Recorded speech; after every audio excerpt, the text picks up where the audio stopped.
नमस्कार दोस्तों, हमारे चैनल पांडे सनातनी में आपका स्वागत है। जय श्री कृष्णा, राधे राधे, हर हर महादेव। आज के हमारे इस वीडियो में हम सुनेंगे आज संतोषी माता की व्रत कथा। एक समय की बात है, एक बुढ़िया के 7 बेटे थे, जिसमें से 6 बेटे कमाने वाले थे और एक बेटा नहीं कमाता था, जिससे वह बुढ़िया 6 बेटे को अच्छा अच्छा खाना बनाकर खिलाती, पर 7वें का उनका बच्चा कुचा जूठा खिलाती थी और वह भोला भाला अपनी माँ की इन चालाकियों को समझ नहीं पाता था। एक दिन वह अपनी पत्नी से बोला कि मेरी माँ मुझसे बहुत प्यार करती है। तो उसकी पत्नी बोली, हाँ, तुम्हें सबका बच्चा खुचा खिलाती है। इस बात पर उससे विश्वास नहीं हुआ। एक दिन वह छुप कर देखता है कि मेरी माँ अपने 6 बेटे को बड़े प्यार से कई प्रकार के व्यंजन बनाकर बड़े प्रेम से खिला रही है और वह 6 खाना खाकर उठ गए तो माँ ने उसकी थालियों के जूठन इकट्ठा करे और उसकी थाली में परोस कर रख दिया। और जब वह घर आया तो वह अपने छोटे बेटे से बोली कि खाना खा लो बेटा। तब बेटा बोला, मैं भोजन नहीं करूँगा, मैं परदेश जा रहा हूँ। तो माँ बोली, कल का जाता आज ही चला जा। वह घर से निकल गया और गौशाला में पहुँच गया, जहाँ उसकी पत्नी गोबर के उपले थाप रही थी। अपनी पत्नी के पास गया और बोला, मैं परदेश जा रहा हूँ, कुछ समय के बाद आऊँगा, तुम संतोष से रहना, अपने धर्म का पालन करना। इस पर उसकी पत्नी बोली, स्वामी आप आनंद से चाहिए, मेरी चिंता मत करिए, मैं तो राम भरोसे ही रहूँगी, ईश्वर आपकी सहायता करे। अपनी कोई निशानी मुझे दे दीजिए, जिसे देखकर मैं धीरज रखती रहूँगी। इस पर वह बोला, मेरे पास तो इस अंगूठी के सिवा कुछ भी नहीं है, यह रख लो और मुझे भी कोई अपनी निशानी दे दो। वह बोली, मेरे पास तो कुछ भी नहीं है, बस यह गोबर से भरा हाथ है। यह कहकर उसने अपने पति के पीठ पर गोबर के हाथ थाप दिए और वह चल दिया। चलते चलते दूर किसी नगर में पहुंचा। वहाँ एक व्यापारी की दुकान पर जाकर बोला, भाई मुझे नौकरी पर रख लो।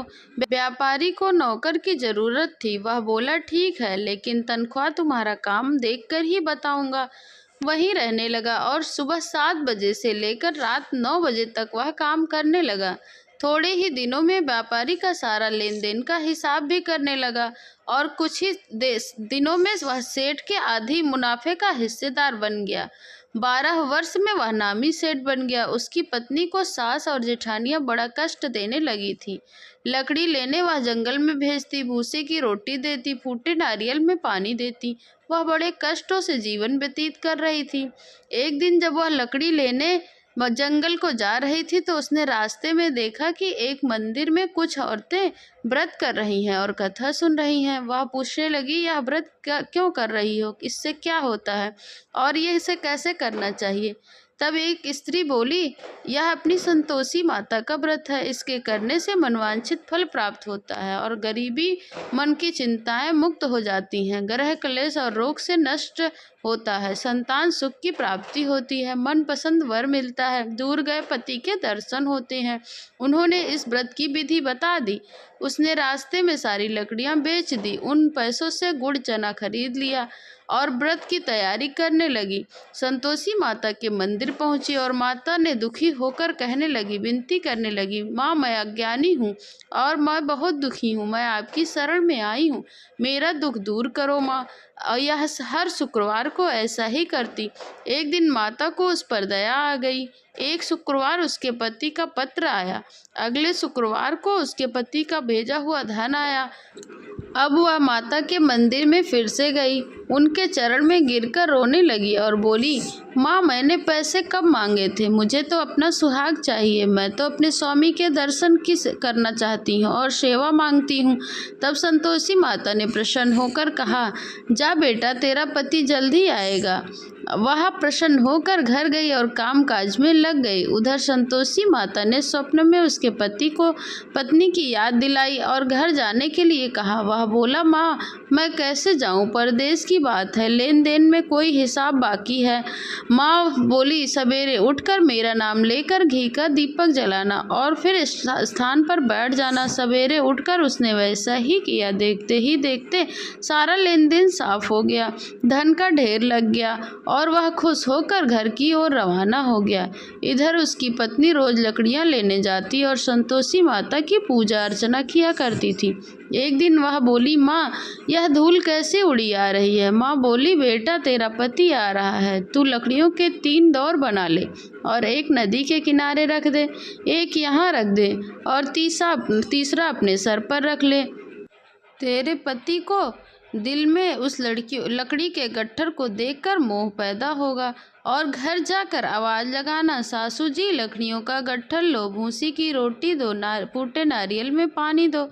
यह कौन मेहमान आया है? उसने वैसा ही किया। घर गई, आंगन में लकड़ियों का गट्ठर रखकर बोली, सासू जी लकड़ियों का गट्ठर लो, भूसी की रोटी दो, फूटे नारियल में पानी दो।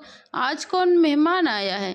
यह सुनकर सास दौड़ी दौड़ी बाहर आई और उसने अपने कष्टों को भुलाने के लिए कहने लगी, बेटा तेरा पति आया है, आ मीठा भात खा, भोजन, कपड़े और गहने पहन। इतने में उसका पति बाहर आया। उसके हाथ में अंगूठी देखकर पूछने लगा, माँ यह कौन है? माँ बोली, यह तेरी बहू है। पूरे 12 वर्ष हो गए हैं, दिन भर घूमती फिरती रहती है, काम काज कोई भी नहीं करती है, तुझे देखकर नखरे कर रही है। कि वह बोला, हाँ माँ मैंने तुम्हें भी देख लिया और उसे भी, अब मुझे दूसरे घर की चाबियाँ दे दो, मैं उसी में रहूँगा। माँ बोली, ठीक है जैसी तेरी मर्जी। उसने चाबियों का गुच्छा पटक दिया। बेटे ने अपना सारा सामान दूसरे घर में रख लिया और देखते ही देखते उसके राजा के समान ठाट बाट हो गए। अगला शुक्रवार आया। वह अपने पति से बोली, मुझे संतोषी माँ का व्रत का उद्यापन करना है। वह बोला, खुशी से करो। तैयारियों में लग गई और उसने जेठ के लड़कों को खाने पर बुलाया। पीछे से जिठानियों ने अपने बच्चों को सिखा दिया, तुम खाने के बाद खटाई मांगना, जिससे उसका उद्यापन पूरा ना हो। लड़कों ने खाना खाया, खीर खाई, फिर खटाई मांगी। वह बोली, नहीं नहीं, खटाई नहीं मिलेगा, यह संतोषी माता का प्रसाद है। लड़के बोले, फिर तो पैसे ही दे दो। भोली भाली वह समझ न सकी, उसने पैसे दे दिए और उन पैसों से बच्चों ने खटाई लेकर खाने लगे।